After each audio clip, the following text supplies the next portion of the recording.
Bapak Ibu, untuk yang topik di dalam dalam webinar ini AKM ya, tapi saya ingin menyampaikan kedudukan AKM. Jadi ini AKM sendiri tidak bisa berdiri sendiri, harus kita masukkan dalam konteksnya. Dalam konteks yaitu ini adalah salah satu bentuk assessment. Nah, Bapak Ibu, untuk bahan tentang AKM dan termasuk juga asesmen nasional, ini sebenarnya sudah ada di website Pusmenjar Kemdikbud, ya Bapak Ibu dapat melihat di situ contoh-contoh soal AKM, kemudian penjelasan AKM baik dalam bentuk buku, dalam bentuk web, maupun dalam bentuk video, ya. Jadi ada videonya, ada dalam bentuk buku dan di webnya juga ada.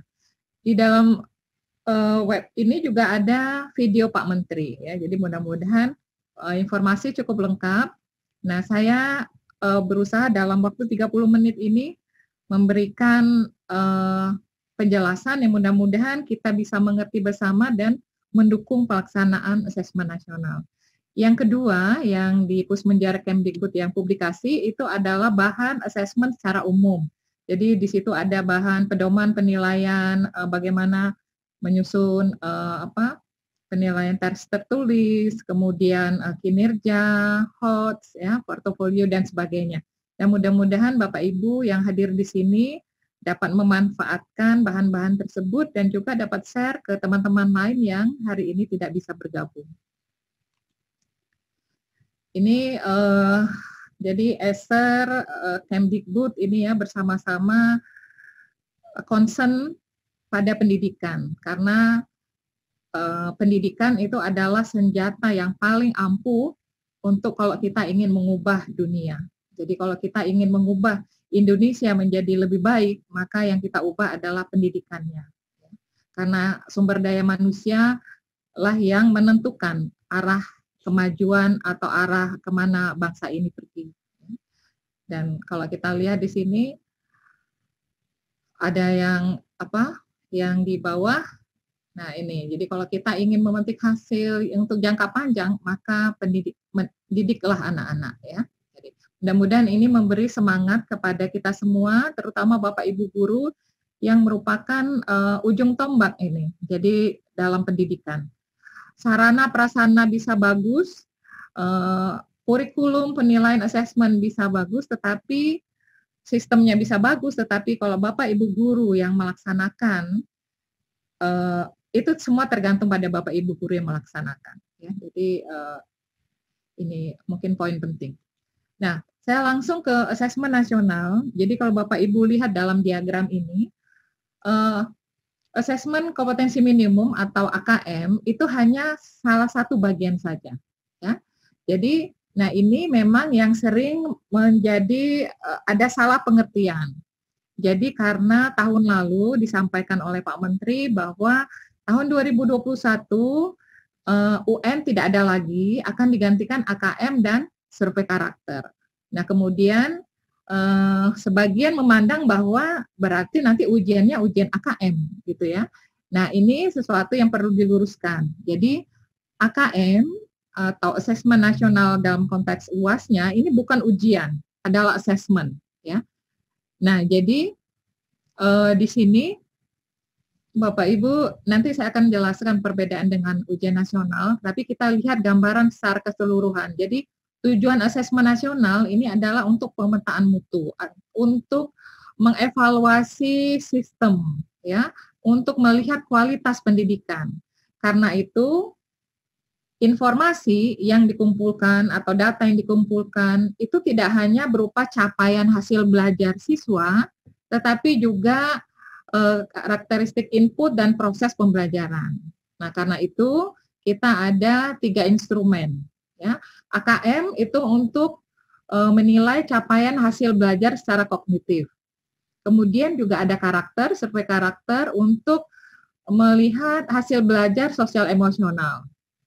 Kemudian survei lingkungan belajar itu untuk melihat karakteristik input dan proses pembelajaran. Jadi kalau Bapak Ibu perhatikan ini komprehensif. Karena apa? Karena kalau kita ingin memperbaiki mutu pendidikan, maka kita harus lihat faktor-faktor yang mempengaruhi itu apa, dan itulah yang diubah. Ya, jadi harapan kita, harapan yang ingin dicapai dari asesmen nasional ini, dengan kita memperoleh informasi data ya tentang faktor-faktor mempengaruhi ini dan juga capaiannya, maka kita nanti dapat melakukan usaha perbaikan untuk meningkatkan mutu pendidikan, khususnya untuk bagaimana memperbaiki proses pembelajaran. Ujungnya yang kita inginkan untuk pendidikan itu sebenarnya fokus kita itu kan peserta didik, siswa, ya kan? Dan yang kita inginkan apa? Yang kita inginkan adalah berkembangnya karakter dan kompetensi. Sebenarnya tujuannya itu. Jadi adanya pelatihan guru, adanya peningkatan sarana prasarana, adanya perbaikan kurikulum, adanya segala macam, itu sebenarnya arahnya, fokusnya itu adalah untuk agar siswa berkembang karakter dan kompetensinya. Ya, sebenarnya itu. Nah, jadi ini Bapak Ibu memberikan gambaran. Nah, jadi nanti hasilnya diharapkan sebagai masukan untuk di tingkat sekolah, untuk memperbaiki bagaimana proses pembelajaran, dan untuk memangku kepentingan lainnya, misalnya Dinas Pendidikan, Kanwil Kemenak, Kantor Kemenak, dan kemudian Kemdikbud, ya. Jadi bersama-sama memperbaiki untuk kita menghasilkan kualitas yang lebih baik, ya, kualitas lulusan kita yang baik, ya. Nah ini, nah kalau Bapak Ibu lihat, jadi peserta asesmen nasional tidak hanya siswa, ya, tetapi juga ada guru dan kepala sekolah. Namun Bapak Ibu perhatikan bahwa guru dan kepala sekolah tidak mengerjakan AKM. AKM itu hanya untuk siswa saja, ya. Jadi guru dan kepala sekolah hanya mengerjakan survei lingkungan belajar, hanya mengisi semacam kuesioner gitu ya. Nah, sementara siswa nanti akan mengerjakan AKM literasi dan AKM numerasi ya, dan survei karakter dan lingkungan belajar. Jadi siswa nanti akan mengerjakan semuanya. Nah, kemudian perbedaannya lagi, kalau asesmen nasional ini adalah tidak pada siswa di akhir jenjang, ya. Jadi kalau selama ini ujian nasional kan kelas 9, kelas 12 kan. Untuk asesmen nasional ini tujuannya untuk evaluasi ini adalah siswa di kelas 5, 8 dan 11. Jadi ini di SD ini di kelas 5 awal, kemudian SMP kelas 8, SMA kelas 11, ya. Jadi memang bukan untuk di akhir jenjang, karena fungsinya bukan untuk menentukan kelulusan, bukan sebagai salah satu dasar pertimbangan untuk kelulusan, ya. Jadi ini mohon dibedakan. Kemudian juga tidak semua siswa, ya. Jadi sampel.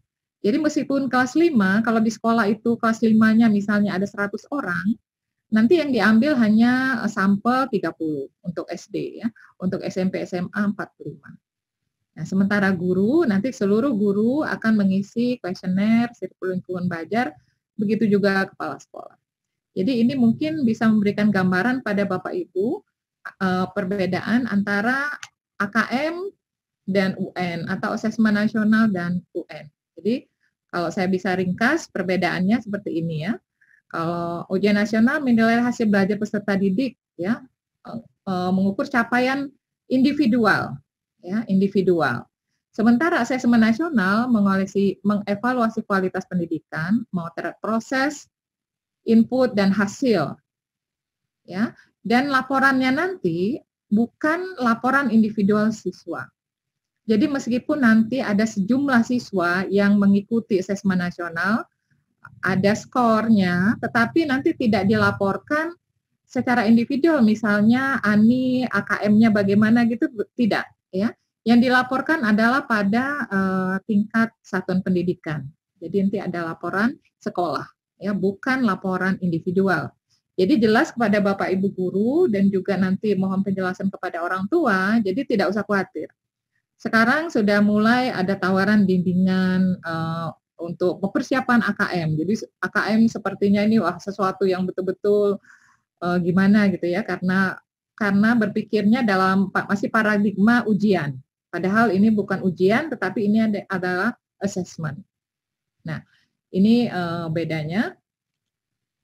Nah, Bapak Ibu ini tadi sebagian sudah saya sampaikan, SD kelas 5, kemudian pelaksanaannya sepenuhnya menggunakan komputer ya.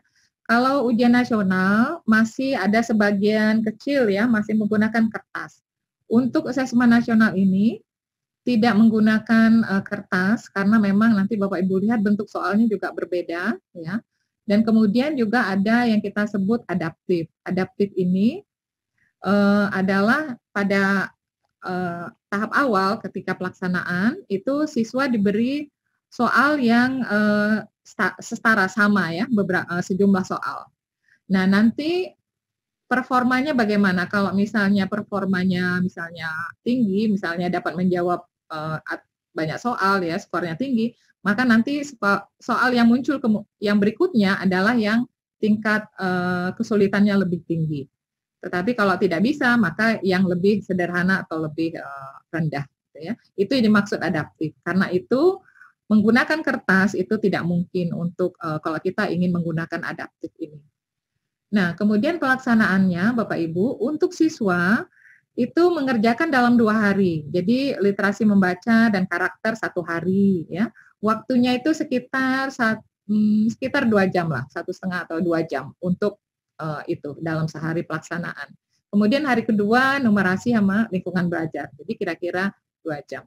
Jadi siswa yang sama yang sudah dipilih. Nah, yang sering jadi pertanyaan, yang memilih siapa? Yang memilih adalah pusat Kemdikbud ya, karena siswa yang menjadi sampel ini diharapkan ya mewakili, merepresentasikan variasi di dalam sekolah.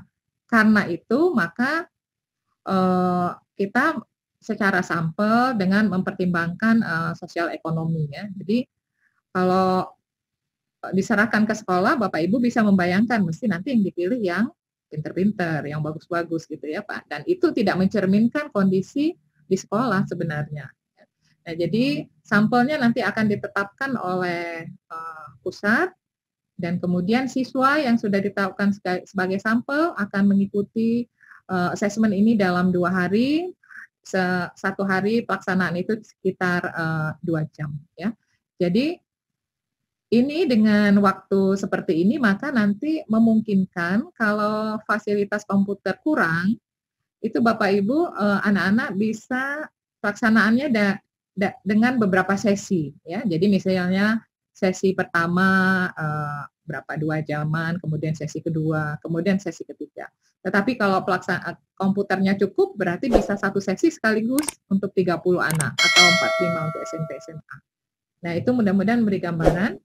Kemudian kalau untuk guru dan kepala sekolah itu mengisi kuesioner instrumen itu dalam waktu yang dibebaskan. Artinya bukan dalam situasi seperti siswa. Kalau siswa ada jadwalnya, kemudian situasinya itu situasi seperti ujian ya, seperti jadi ya diawasi gitu. Jadi karena apa? Karena kita ingin hasilnya itu ya memang menggambarkan kompetensi siswa ya. Jadi karena itu situasinya ujian. Nah, jadi Bapak Ibu guru dan kepala sekolah mengisi dalam waktu yang waktu mandiri Bapak Ibu selama masa pelaksanaan asesmen nasional.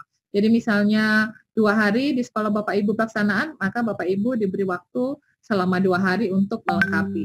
Ya. Pertanyaan-pertanyaannya ini adalah pertanyaan yang pasti semua orang bisa menjawab, karena memang menanyakan kondisi atau apa yang terjadi. Ya. Nah, tadi sudah saya sampaikan, pelaporannya tidak individual siswa, tetapi pada level sekolah dan juga untuk daerah ya, pemerintah daerah. Ini berguna sebagai alat refleksi diri sekolah dan juga Pemda ya. Tujuannya sebenarnya tidak untuk meranking sekolah ya, sebagai untuk perbaikan di satuan pendidikan atau di sekolah. Nah, tahun 2021 insyaallah tahun depan itu Kalau untuk SMP SMA itu rancangannya adalah bulan Maret April ya. SD itu bulan Agustus. Nah, tahun 2021 karena pertama kali dilakukan, maka itu sebenarnya merupakan pemetaan awal ya sebagai baseline. Jadi artinya tidak ada dampak atau implikasi apapun ya. Jadi Bapak Ibu semakin tidak perlu khawatir lagi. Jadi hasil dari 2021 itu sebagai dasar, sebagai baseline. Nanti di tahun-tahun berikutnya, misalnya 2022, 2023, kemudian dilihat ketika hasil AN keluar, kemudian dilihat bagaimana perbandingan dengan 2021, apakah ada perubahan, apakah hasil itu ditindaklanjuti, ya. Karena yang diinginkan adalah dari evaluasi ini bukan sekedar melakukan evaluasi penilaian begitu saja tanpa ada tindak lanjut. Tidak ya, karena itu percuma. Itu ibarat kalau kita ingin mempunyai berat badan ideal, kita mengukur, menimbang tiap hari, tetapi kemudian tidak mengubah pola hidup, pola makan, kemudian olahraga dan sebagainya, meskipun menimbang tiap hari tidak akan ada artinya. Begitu pula dengan evaluasi atau assessment ini. Jadi assessment ini untuk memberikan informasi yang diharapkan kemudian ditindaklanjuti untuk perbaikan. Perbaikan apa? Perbaikan khususnya pembelajaran proses di sekolah sehingga nantinya karakter dan kompetensi anak itu optimal berkembangnya. Itu sebenarnya harapan kita Bapak Ibu. Nah, yang sering menjadi pertanyaan ini Yang sering menjadi pertanyaan kenapa AKM, kenapa literasi dan numerasi ya. Nah, literasi ini sering diartikan sebagai kemampuan membaca dan menulis ya. Tetapi sebenarnya dengan perkembangan semakin ke sini, pengertian literasi itu tidak hanya sekedar membaca menulis, tetapi juga sebenarnya pengertiannya adalah penguasaan atau kompetensi pada suatu bidang. Karena itu Bapak Ibu mendengar ada literasi sains, literasi finansial, literasi media, literasi kesehatan, bahkan literasi assessment. Ya. Jadi arahnya berubah. Nah, yang akan diukur di asesmen kompetensi minimum ini adalah literasi membaca dan literasi matematika, yang kemudian kita singkat sebagai numerasi. Ya. Kenapa dua kompetensi ini? Karena ini adalah kemampuan mendasar, ya, yang mempengaruhi untuk penguasaan bidang ilmu lainnya. Bapak Ibu bisa membayangkan apakah ada penguasaan bidang ilmu yang tidak membutuhkan membaca? Tidak ada, ya. Dan kemudian numerasi juga hampir sebagian besar perlu, ya. Ya, jadi ini untuk sebagai evaluasi banyak pilihan. Bisa memilih yang sebagai capaian hasil belajar, bisa memilih yang seperti mungkin kompetensi berbasis mata pelajaran. Tetapi bisa juga hal lain. Nah, dalam hal ini pemerintah menetapkan yang menjadi yang diukur itu capaiannya adalah literasi membaca dan numerasi. Ya. Dan kemudian juga dari segi dari capaian kita untuk literasi membaca dan numerasi ini ternyata memang secara umum masih relatif rendah. Ini dapat dilihat dari hasil studi atau data baik data nasional maupun data studi internasional ya. Jadi ini kita perlu kerjakan. Nanti di belakang saya akan sampaikan contohnya. Kemudian kenapa karakter? Menurut saya ini suatu hal yang jelas bahwa pendidikan concern-nya ya karakter, bukan hanya kompetensi tapi karakter ya. Jadi karena itulah kita mendidik ya, bukan hanya memberi materi tapi mendidik untuk karakter. Nah, oke, ini gambaran secara umum Bapak Ibu. Jadi kalau di survei lingkungan belajar itu kan mengukur kualitas pembelajaran dan iklim sekolah ya. Jadi nanti di sini juga pertanyaan-pertanyaannya tentang pengelolaan sekolah, fasilitas dan sebagainya. Kemudian untuk karakter ini adalah 6 dimensi dari profil pelajar Pancasila beriman, bertakwa kepada Tuhan Yang Maha Esa, berakhlak mulia, bernalar kritis, mandiri, kreatif, bergotong royong, berkebinekaan global. Jadi kalau Bapak Ibu lihat kenapa ini menjadi fokus kita, karena kalau kita ingin menyiapkan generasi penerus yang berkualitas, ya karakter. Ya. Jadi ini adalah aspek-aspek yang dipandang penting yang mempengaruhi keberhasilannya maupun global. Ya. Nah, kemudian pengertian literasi membaca dan Ibu perhatikan di sini, literasi membaca itu tidak sekedar hanya membaca untuk mengetahui atau memahami, itu saja tidak. Tetapi lebih dari itu juga hendaknya juga mengukur berpikir kritis, ya. Jadi ketika membaca itu bukan hanya membaca pasif, hanya menerima, tetapi juga mengolah, melakukan pengolahan informasi. Dan itu suatu hal yang sangat penting, terutama di di saat sekarang dan terutama mungkin akan datang. Pengolahan informasi itu hal yang sangat penting, ya, untuk agar dapat berfungsi secara produktif di masyarakat. Ya. Jadi Bapak Ibu bayangkan sekarang dalam kondisi sekarang kita kan dunia modern, ya, kemudian teknologi sangat sangat maju. Misalnya penerapan untuk literasi membaca. Kalau literasi membaca sangat kurang, itu kita akan sangat mudah tertipu, akan sangat mudah terjebak atau dijebak. Kita intinya kita akan dirugikan. Sebagai contoh, penawaran-penawaran asuransi, penawaran pinjaman, penawaran fasilitas ini itu semua ada konsekuensinya. Dan itu semua membutuhkan kekritisan kita, mengolah informasi. Kalau tidak, kita terjebak. Ya, Bapak Ibu membaca di media betapa banyak mereka yang tertipu karena kurang kritis. Ya. Oke. Nah, ini sekedar gambaran untuk asesmen kompetensi minimum. Bentuk soalnya Bapak Ibu perhatikan kalau ujian nasional itu pada umumnya pilihan ganda. Jadi perkembangan terakhir untuk matematika ada isian singkat, tetapi hanya beberapa soal saja, ya. Secara umum pilihan ganda.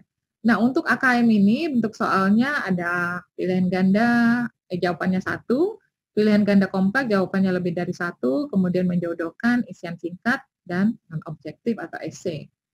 Nah, kemudian dari segi komponennya, jadi kita bedakan tidak hanya dari segi konten, kalau matematika atau numerasi biasanya kan ada bilangan, pengukuran, geometri, aljabar, dan sebagainya, tetapi juga ada proses kognitif. Ini kenapa dimunculkan? Karena kita ingin memastikan instrumen ini, numerasi ini tidak hanya sekedar mengukur pemahaman saja atau kemampuan menghitung saja, tetapi bagaimana mereka juga dapat berpikir, mengaplikasikan pada situasi lain, konteks lain, ya. Kemudian juga penalaran. Begitu juga untuk literasi membaca. Jadi kalau secara umum kita mengenal berbagai jenis teks, ya. Berbagai macam jenis teks sekarang, apalagi sekarang di era informasi ini, buka website tertentu sangat banyak informasi, sangat banyak teks tulisan, ya. Nah, secara umum teks ini kita bagi jadi 2, informasi, ya tujuannya biasanya memberikan informasi, kemudian teks sastra atau fiksi, ya. Kalau sastra atau fiksi ini lebih pada untuk memberikan pengalaman, menggugah perasaan, ya, hal-hal yang bersifat sosial emosional. Nah, kemudian proses kognitifnya juga kita munculkan juga. Untuk literasi membaca ini lebih spesifik, jadi kalau level yang lebih rendah itu hanya menemukan informasi. Jadi artinya biasanya pertanyaan-pertanyaan yang jawabannya itu sudah ada di teks, ya. Nah, kemudian tapi kita tidak ingin hanya sekedar seperti itu, kita ingin mereka ini juga berpikir, mengolah, jadi menginterpretasi, mengintegrasi informasi yang ada di situ. Ya, jadi nanti pertanyaan-pertanyaannya itu tidak bisa dijawab, jawabannya itu tidak eksplisit ada di sana, harus mengolah dulu, ya. Dan kemudian melakukan evaluasi refleksi. Ini level yang lebih tinggi lagi. Jadi sebenarnya kan kelebihan manusia dengan makhluk lain itu kan pada kemampuan berpikirnya, akalnya kan. Nah, inilah yang ingin kita kuatkan gitu. Jadi jangan hanya kita tidak ingin siswa yang kita didik itu hanya menerima, mencerna informasi yang diberikan tanpa ada pengolahan, tanpa ada kemampuan berpikir kritis. Ya. Kemudian ini konteksnya, konteks personal, sosial, kultural, saintifik. Jadi dalam kehidupan kita ini sebenarnya kan teks itu tidak hanya yang berkaitan dengan misalnya yang berhubungan dengan diri pribadi, tetapi juga ada yang isu-isu kemasyarakatan, ada juga yang bersifat ilmiah gitu ya. Jadi ini konteks-konteks ini kita memang eksplisitkan dan kemudian itu jadi ada di AKM. Nah, ini sekedar contoh Bapak Ibu untuk soal AKM untuk literasi kelas 5 ya. Jadi biasanya ada bacaan, ada gambar, dan kemudian ada pertanyaan. Nah, pertanyaannya ini biasanya yang menuntut mereka untuk berpikir. Ada juga pertanyaan yang level seperti biasa ya, informasinya sudah ada di sini. Ini yang saya berikan contoh adalah yang mereka harus menginterpretasi isi teks. Ya, jadi harus tahu dulu ini isinya apa, kemudian bisa menentukan pernyataan ini apakah sesuai dengan isi teks atau tidak. Ya, jadi ini mereka betul-betul harus memahami dan harus mampu menginterpretasi. Tidak hanya melihat kata yang ada di sini itu sebagai jawaban. Nah, ini contoh lain juga misalnya, ini tadi ada teks, kemudian ini ada pantun, dan kemudian menentukan ini pantun ini sesuai nggak dengan isi teks tadi.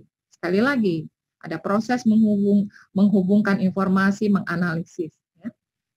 Sekedar gambaran. Nah, ini kalau yang kelas 5 sebenarnya yang kompetensi yang diperlukan itu hanya mengalih, membagi ya jumlah, mengurangi, tetapi dalam ada konteksnya. Sekali lagi kita ini ingin menyiapkan anak-anak yang siap untuk kehidupan di dunia modern. Nah, ini sebagai contoh Bapak Ibu, jadi literasi membaca itu tidak berarti hanya berhubungan dengan bahasa Indonesia, ya. Karena kita tadi sudah katakan konteksnya itu beragam, ada saintifik, ada personal, ada sosial budaya, maka juga ada konteks IPA. Ini seperti ini. Nah, saya ingin, ini waktu saya 7 menit, saya ingin mengapanya. Ya. Tadi sudah tentang apanya, Asesmen nasional, kemudian AKM-nya bagaimana, sekarang mengapanya. Bapak Ibu, kita semua menyadari bahwa sekarang dengan perkembangan teknologi, pekerjaan-pekerjaan yang dulu sangat banyak, sekarang menjadi berkurang. Pekerjaan yang bagaimana? Pekerjaan yang dapat digantikan oleh mesin, yang dapat dilakukan dengan proses otomasi, itu tergantikan. Artinya apa? Implikasinya adalah kita perlu menyiapkan anak-anak untuk dapat nanti survive, artinya apa yang diperlukan untuk kehidupan nanti. Mereka ini kan dalam proses dalam pendidikan. Dan kemudian berapa tahun kemudian nanti ketika keluar, mereka apa yang harus mereka bawa. Ya. Nah sekarang ini sekarang mungkin di Indonesia belum lazim kita temui, tetapi di luar negeri sudah ada. Jadi misalnya operasi pasien itu tidak hanya oleh dokter manusia, tetapi bisa juga oleh mesin. Pramusaji juga bisa digantikan. Ya. Nah, ini menunjukkan ini dari Job Survey World Economic Forum, menunjukkan pekerjaan yang sekarang semakin berkurang kebutuhannya. Tapi ada juga pekerjaan yang semakin dibutuhkan, ya. Jadi ini kalau kita lihat adalah pekerjaan-pekerjaan yang memang membutuhkan kemampuan berpikir tingkat tinggi. Nah ini, Nah ini adalah skill yang diperlukan dunia kerja untuk yang beberapa tahun akan datang. Kalau Bapak Ibu perhatikan, yang merah itu proses berpikir semuanya. Biru itu adalah lebih kepada karakter ya. Soft skill. Kemudian yang hijau itu adalah penggunaan teknologi. Nah, ini ada studi menarik ya yang dilakukan oleh OPM ini, Oxford Policy Management. Ini adalah dikontrak oleh UNICEF untuk melakukan studi tentang ini, studi skill for the future in Indonesia. Oh, ini salah. Nah, ini ternyata ada respondennya ada employer. Employer itu apa ya? Susah ya anunya, boleh dikata perusahaan atau inilah yang memberi kerja gitu ya. Jadi ternyata kita mempunyai masalah ini. Jadi bahwa di Indonesia ini masalah kualitas ini merupakan masalah serius. Jadi apa yang ada ijazah itu, ijazah yang tertera di ijazah itu kadang-kadang tidak menggambarkan kompetensi yang dibutuhkan. Ya, jadi ijazahnya mungkin wah kelihatan gimana gitu ya, tetapi sebenarnya tidak mendukung. Tidak, jadi baik dari segi technical knowledge-nya maupun sikap maupun value-nya, disiplin, time management dan sebagainya. Nah, ini secara ini tadi saya mau ringkas, cuma saya pikir kok sayang ya. Jadi mungkin Bapak Ibu bisa melihat bahwa di sini dikatakan, jadi dari hasil studi ini dikatakan kualitas pendidikan Indonesia itu rendah. Secara angka memang literasi itu meningkat tinggi, tetapi learning outcome-nya ya, hasilnya itu rendah. Jadi basic literasi, numerasinya itu masih sangat kurang. Kemudian di sini juga dikatakan evaluasi dan assessment, sistem evaluasi dan assessment kita itu tidak melatih ya, tidak mendidik anak-anak untuk berpikir kritis dan membuat judgement, membuat pertimbangan, dan juga kemudian dari segi karakter juga tidak mendukung untuk tangguh ya. Nah, ini yang kritik terhadap kita ini Bapak Ibu. Jadi ini disebutkan bahwa ada skill yang transferable. Jadi ada skill yang tidak mudah untuk diajarkan dalam waktu singkat, karena itu perlu waktu. Nah, literasi dan numerasi ini adalah termasuk dalam ini juga, di samping skill-skill lainnya. Jadi ini yang menjadi concern kita. Ini sekedar gambaran hasil PISA kita. Kita sudah ikut studi internasional PISA sejak 2000. Pada umumnya relatif naik turunnya sedikit sekali, dan kita memang masih perlu banyak yang harus kita perbaiki atau harus kita tingkatkan ya. Di sini dikatakan literasi kita itu masih sangat rendah, anak-anak juga lemah dalam kemampuan dasar. Ini mungkin saya skip.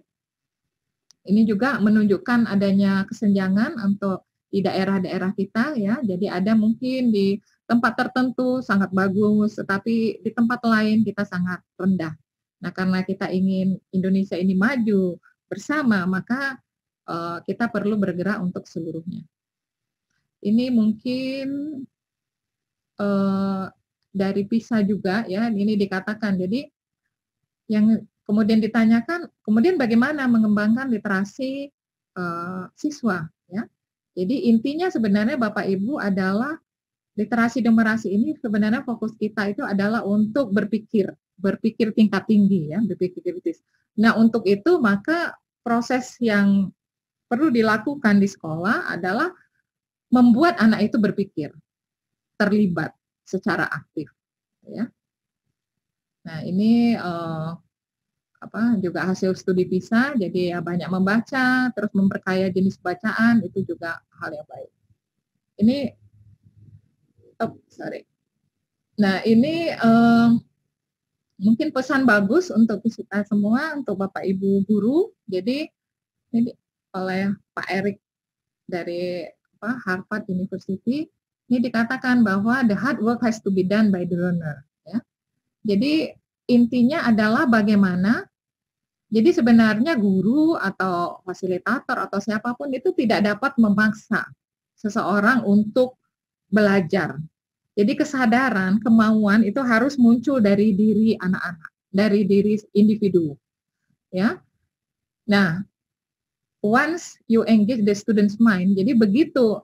Jadi kalau kita ini engage ini bahasa Indonesianya kan terlibat aktif ya, itu tadi terlibat aktif. Jadi begitu kita bisa menggugah mereka, maka itu sudah enak. Jadi bahasa lainnya ketika motivasi itu tumbuh dari secara intrinsik dari dalam diri siswa, maka tugas guru itu menjadi jauh lebih ringan. Kenapa? Karena mereka kemudian ada keinginan untuk belajar, untuk mencari sendiri.